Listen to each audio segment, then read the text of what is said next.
तो hello guys, कैसे हैं आप लोग और कैसे चली आप लोगों की तैयारी। क्योंकि अभी RRB PO and RRB clerk के मेंस होना बाकी है।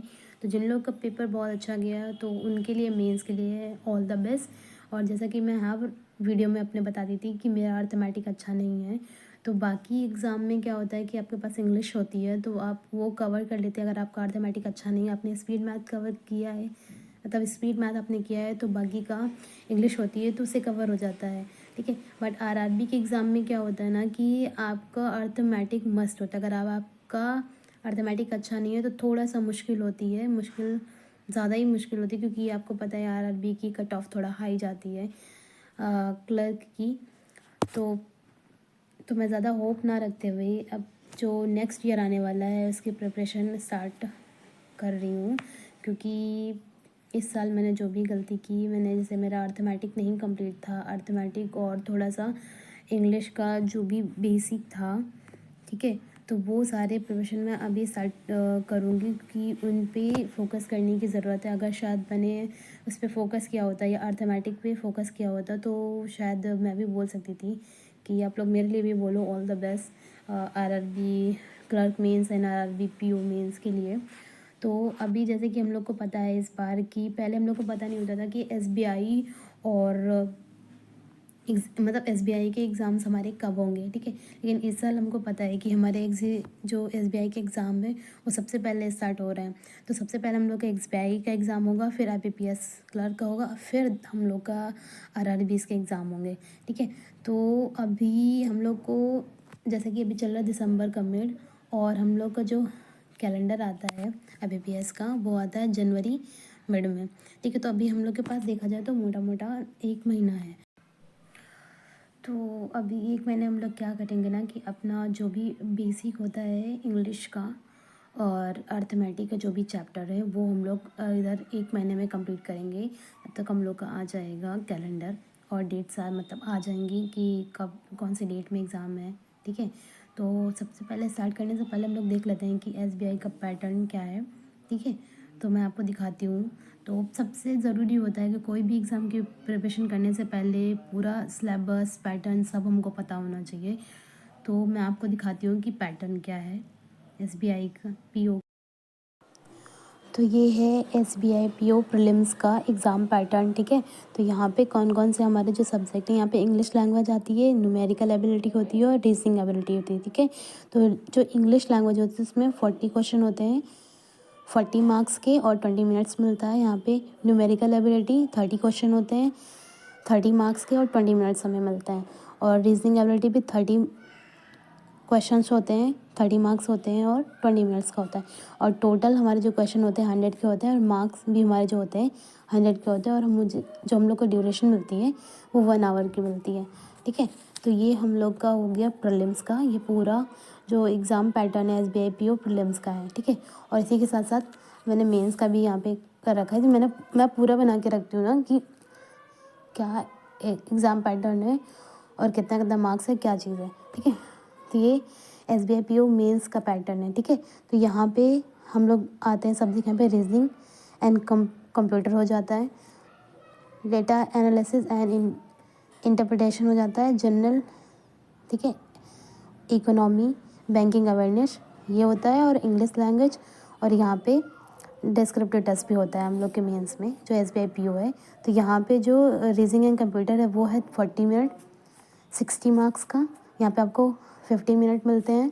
और यहाँ पे जो डेटा एनालिसिस उसमें 30 क्वेश्चन होते हैं, 60 मार्क्स के, 45 मिनट मिलता है आपको।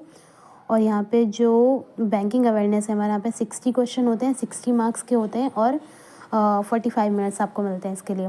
और जो हमारा इंग्लिश लैंग्वेज है उसमें 40 क्वेश्चन होते हैं, 20 मार्क्स के, और यहाँ पे 40 मिनट्स मिलते हैं आपको।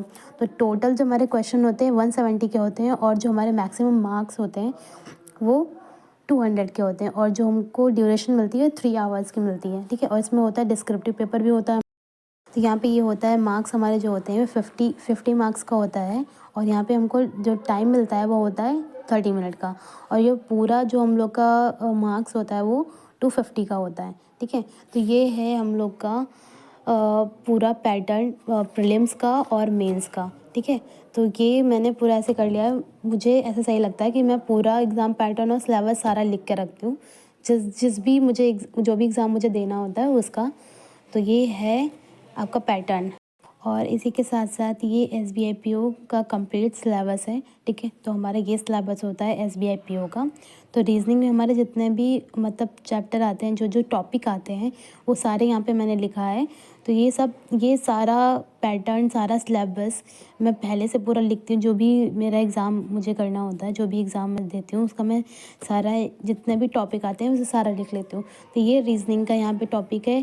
सिटिंग अरेंजमेंट है, puzzle and equality, syllogism, input output, data analysis, data sufficiency, blood relation, coding decoding, alphanumeric series, distance and direction, logical reasoning, ठीक है। तो ये थोड़ा सा पीओ में इनके हाई लेवल वाले क्वेश्चन आते हैं, थोड़ा सा टाइम कंज्यूमिंग होता है, ठीक है।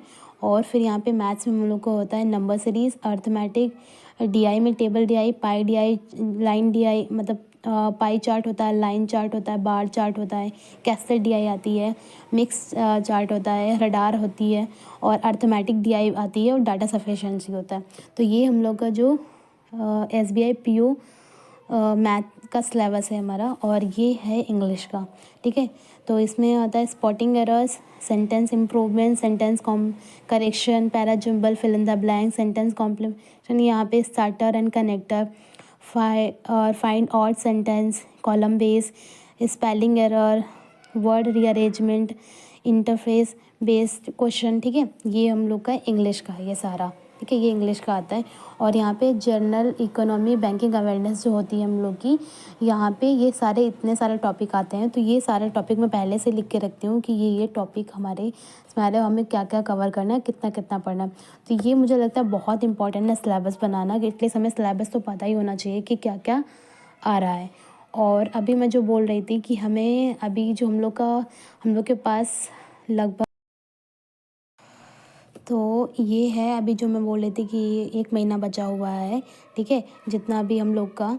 तो उसमें हमें क्या करना है, ये जो ग्रामर पोर्शन होता है इंग्लिश का बेसिक का, ठीक है, जो हम लोग को थोड़ी सी प्रॉब्लम होती है, खास करके मुझे जो एरर क्वेश्चन मैं नहीं कर पाती हूँ, शायद इसी वजह से, क्योंकि इसको मैंने शायद थोड़ा अच्छे से नहीं पढ़ा हुआ है।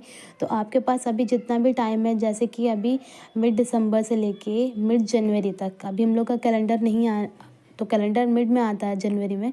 तो अभी जितना भी टाइम हम लोग के पास ये बीच में है, उसमें हम ये कवर करेंगे। इंग्लिश के नाउन, प्रोनाउन, एडजेक्टिव, आपको लग रहा हो तो बहुत बेसिक है, बट यही बेसिक सही से ना कंप्लीट करने की वजह से ही सिलेक्शन नहीं होता है, ठीक है। और फिर यहाँ पे हमें करना है अर्थमेटिक ये सारे हम ratio, proportion, percentage, profit and loss, SICI, average और एज, टाइम वर्क, ठीक है, boat and stream, pipe and system, mixer alligation, speed, time, distance, partnership, probability, ये ठीक है, परमुटेशन, कॉम्बिनेशन, ये सारा हमें कंप्लीट करना है अर्थमेटिक का, ठीक है। बहुत हम हाई लेवल का तो नहीं कंप्लीट कर पाएंगे, बट बेसिक हम ज़रूर कंप्लीट कर देंगे इस 1 महीने में, ठीक है। अगर हम ये दोनों केवल लेके चल रहे हैं तो 1 महीने में, ठीक है। तो इम्पॉर्टेंट है, बहुत इम्पॉर्टेंट है, जितना अच्छे से हो सके उतना अच्छे से ये हमें कंप्लीट करना है। तो आप लोग चाहें तो आप भी ऐसे ही कर सकते हैं। इधर हम लोग के पास जो 1 महीना है, क्योंकि अभी हम लोग का जो कैलेंडर है वो भी आ जाएगा मिड जनवरी में, तो अच्छे से प्रिपरेशन करनी है। जैसे कि इस साल हम लोग का चला गया ये वाला साल, अभी तो है आधा टाइम, बट वो भी चला ही जाएगा, क्योंकि कुछ हुआ नहीं ना, इसलिए तो बहुत अच्छे से कवर करना है। तो ये है सिलेबस, ये एग्ज़ाम पैटर्न, ये मैंने आपको सारी चीज़ें दिखा दी कि ये एग्ज़ाम पैटर्न है, सिलेबस। तो अभी मैंने आपको सारा सिलेबस, पैटर्न क्या है और मैं कहाँ से स्टार्ट कर रही हूँ, क्या लैग किए थे मैंने पिछले मतलब इस साल, जो कि मेरा सिलेक्शन नहीं हो पाया। अगर मैंने उस पर जो मैं शुरू से बोल रही थी लगभग मेरा अर्थमेटिक अच्छा नहीं है, और शायद मैंने उससे पहले से स्टार्ट किया होता तो शायद हो जाता RRB में मेरा, बट अभी तो रिज़ल्ट नहीं आया है। बट मैं ज़्यादा होप नहीं रख रही हूँ कि हो जाएगा, क्योंकि अर्थमेटिक के बिना RRB का एग्ज़ाम नहीं निकलेगा, ठीक है। अब कितना भी आपका क्योंकि बहुत ज़्यादा हाई कट ऑफ जाती है। लोग 80 कर रहे हैं, ठीक है, 80 आउट ऑफ 80 कर रहे हैं, तो आपका 70 में तो सिलेक्शन नहीं हो सकता ना कि आपने 30 मैथ के बनाए और 40 आपने पूरा रेसिंग में दिया तो आपका हो जाएगा। क्योंकि मैंने ऐसे ही किया है, बट मुझे नहीं लग रहा कि मेरा होगा बिना अर्थमेटिक के। तो मैं स्टार्ट कर रही हूँ 2026 के लिए तैयारी अपनी, ठीक है। तो अगर आप लोग चाहें तो मेरा स्ट्रेटजी फॉलो कर सकते हैं। मैं जितनी जो भी क्लास करूँगी उसकी सारी लिंक मैं आपको टेलीग्राम चैनल पे दे दूँगी, क्योंकि मैं अभी से स्टार्ट कर रही हूँ बिना टाइम वेस्ट किए। क्योंकि अभी वैसे भी बहुत ज़्यादा टाइम वेस्ट हो चुका है, ये साल भी चला ही गया पूरा, ठीक है। तो अगर आपको अच्छी लगी मेरी स्ट्रेटजी जो मैंने अभी आपको दिखाया कि मैं इंग्लिश से बेसिक और अर्थमेटिक का पूरा बेसिक लेके चलूँगी पूरा 1 महीना जब तक हम लोग का कैलेंडर नहीं आता, क्योंकि मैं सिर्फ मेरी वीक केवल थोड़ी सी ये शायद इंग्लिश, और बहुत ज़्यादा वीक जो है वो मेरा अर्थमेटिक है। बाकी मेरी रीजनिंग में 40 आउट ऑफ मैं 40 कर रही हूँ, ठीक है। मेरा रीजनिंग में कोई प्रॉब्लम नहीं है। अगर मुझे प्रॉब्लम है तो वो अर्थमेटिक है, वो भी 3-4 चैप्टर में लगभग मैं इसमें भी अर्थमेटिक के 3-4 चैप्टर वो कर ले रही हूँ, बट शायद बहुत अच्छे से नहीं कर पा रही हूँ। तो अभी मैं ये कंप्लीट करूँगी इधर जब तक हम लोग का कैलेंडर नहीं आता। और मैं स्टार्ट कर रही हूँ अभी से इंग्लिश और मैथ के साथ साथ मैं एक और चीज़ है जो अभी से लेके चलूँगी, वो है करंट अफेयर, ठीक है।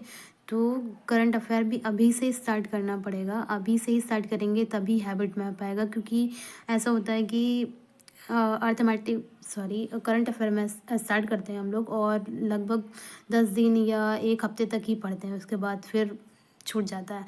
तो अभी से स्टार्ट करेंगे तभी हो पाएगा। तो मैं करंट अफेयर भी अभी से स्टार्ट करूँगी, ठीक है। तो अगर आप लोग को ये वीडियो अच्छी लगे तो प्लीज़ आप लोग लाइक कर दीजिए और मेरे चैनल को सब्सक्राइब भी कर दीजिए, ठीक है। और अगर आपको मेरी स्ट्रेटजी अच्छी लगती है तो मैं आपको टेलीग्राम पे सारा जितना भी मैं स्टडी करूँगी, जितनी भी क्लास होंगी उसकी सारी लिंक मैं टेलीग्राम चैनल पे दे दूँगी, तो आप वहाँ से कर सकते हैं, ठीक है।